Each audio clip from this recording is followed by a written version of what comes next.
The humiliated will be exalted?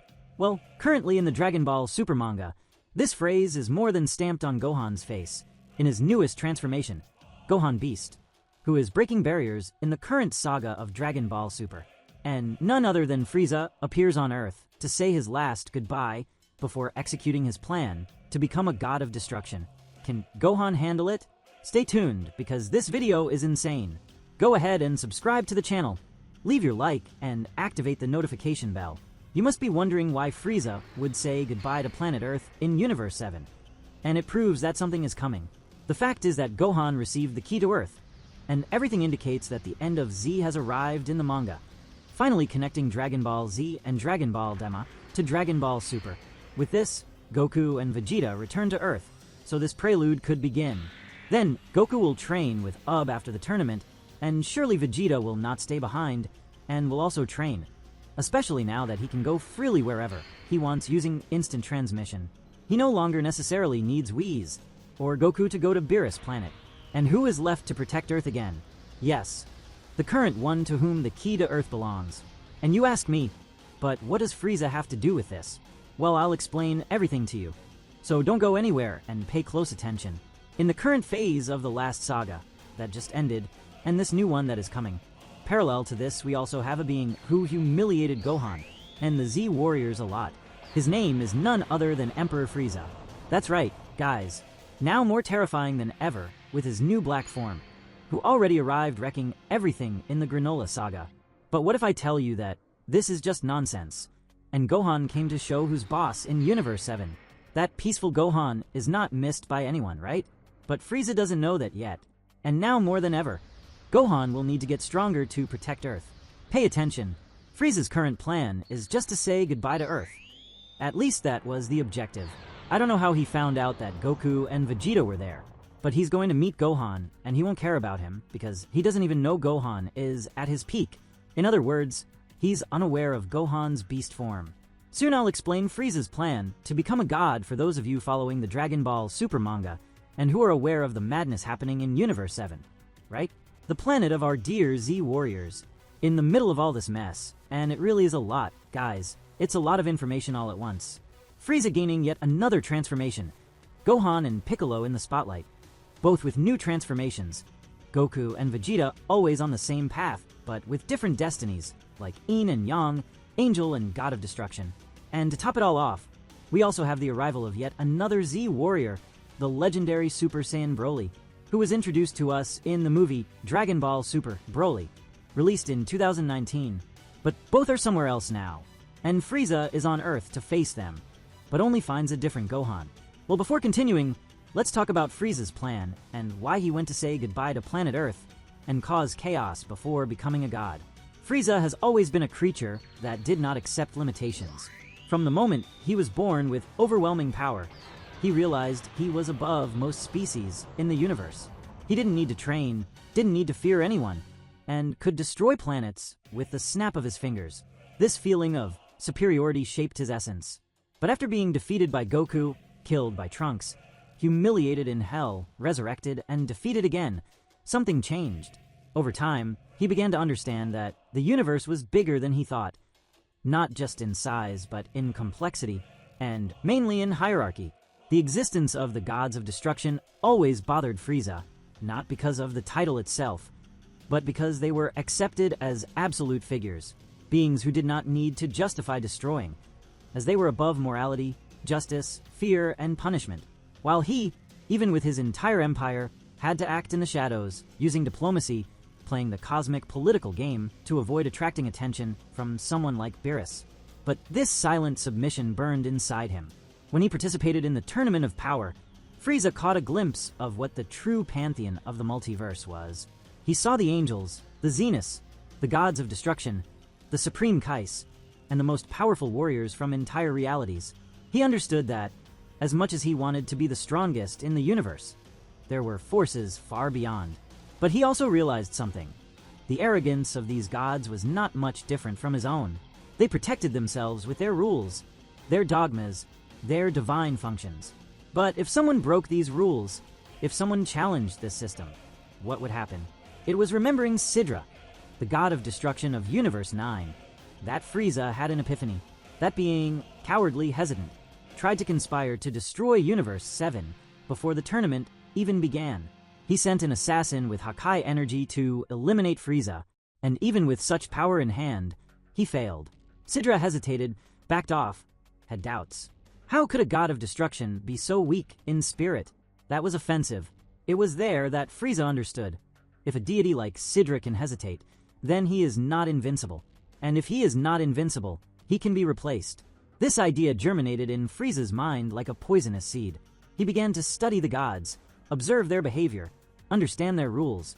He started to notice that some universes were more fragile than others, less protected. Champa, for example, Beerus's brother, was impulsive, gluttonous, and emotional.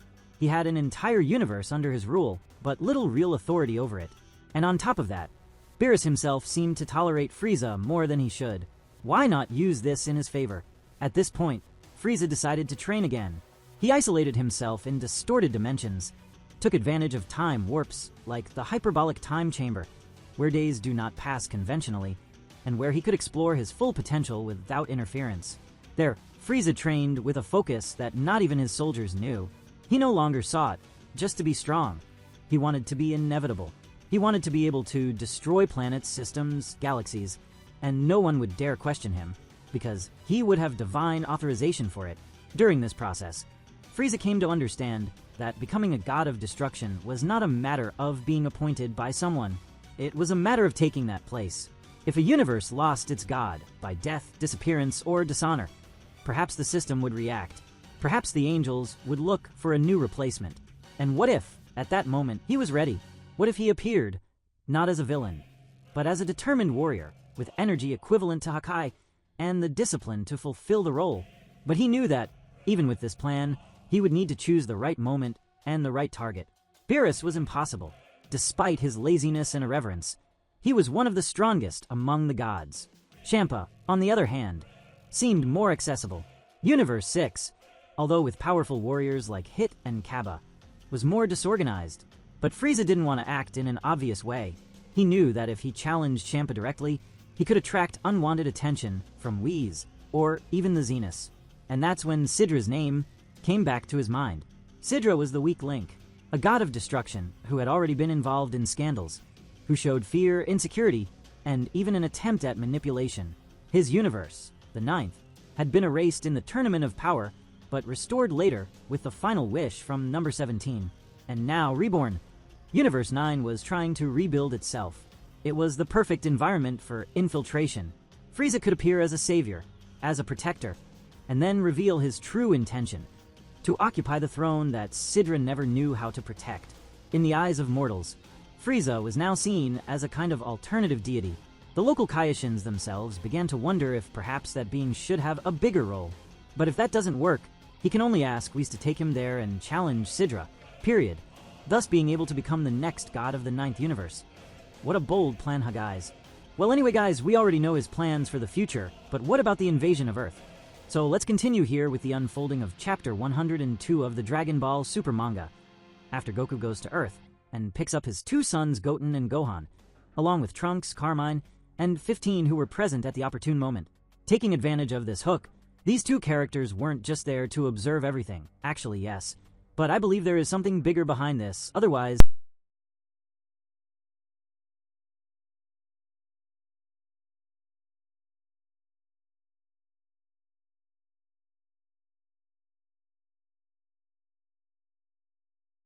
worried and curious about his son's evolution, asks Gohan to fight against him and Goten. Since the 2 show a lot of synergy, Gohan has a bit of difficulty, but they once again mess up the fusion, and the victory goes to Gohan. Then Gohan prepares to face Goku, who right away uses Ultra Instinct and asks Gohan to go straight to his beast form. Then the great fight begins. From here we have a great battle, and Gohan breaks the Ultra Instinct, and after that they went to Earth.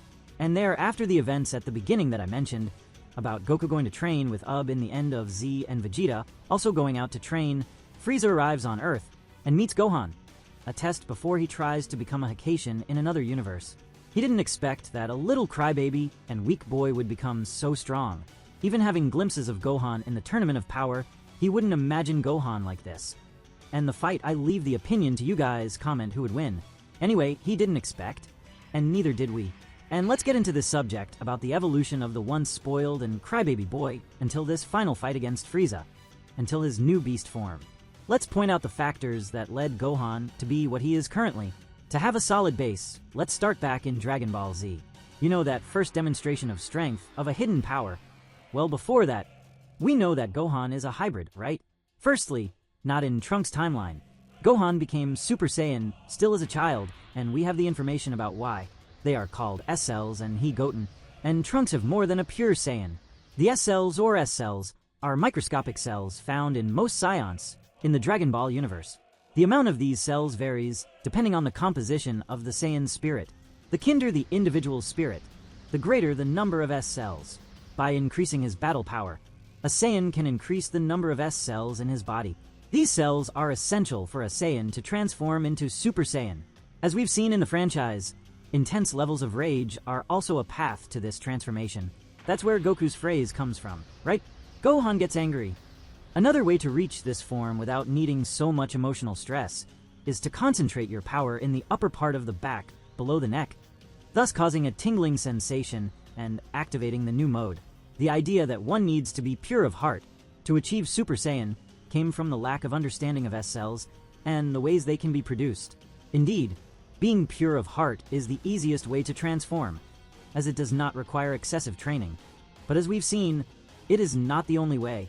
This side, previously not much explored, is now more in evidence, because they explained why the current younger Scions achieve transformations much more easily.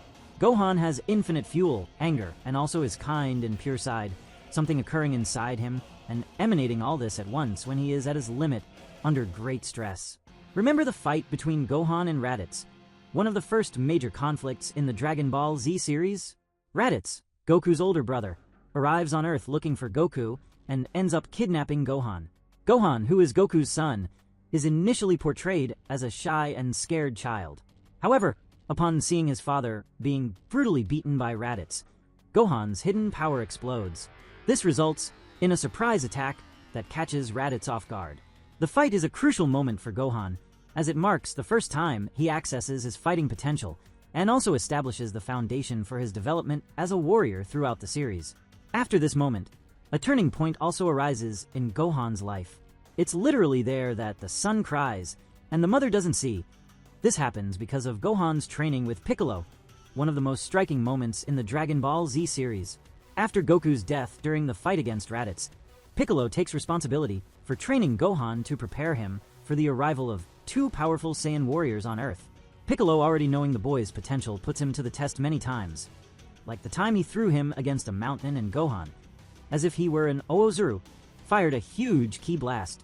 After these events and many others, but we will skip a little and go straight to Gohan vs. Cell Max, where he trains with Piccolo and becomes Gohan Beast. Gohan Beast is a powerful transformation that Gohan achieves in the Dragon Ball Superhero series. Here are some details about this transformation. What is the Beast transformation? Gohan's Beast transformation is an evolution of his ultimate form, resulting from Gohan's continuous awakenings since he was a child. In this state, Gohan can access the maximum of his potential, reaching an impressive power level. How did Gohan transform? Gohan reached this form during a battle against Cell Max in Dragon Ball Superhero. Consumed by rage and fury after witnessing a fatal blow on Piccolo, Gohan transforms into Gohan Beast, letting his wild animal instincts take over. Characteristics of the Beast transformation. In the Beast state, Gohan's eyes become red with black pupils, and his blue-white aura gains a bit of red with magenta lightning. His hair turns gray, similar to Goku's hair in the perfect Ultra Instinct state. Additionally, Gohan's voice deepens and becomes more threatening, similar to the Super Saiyan 4 state.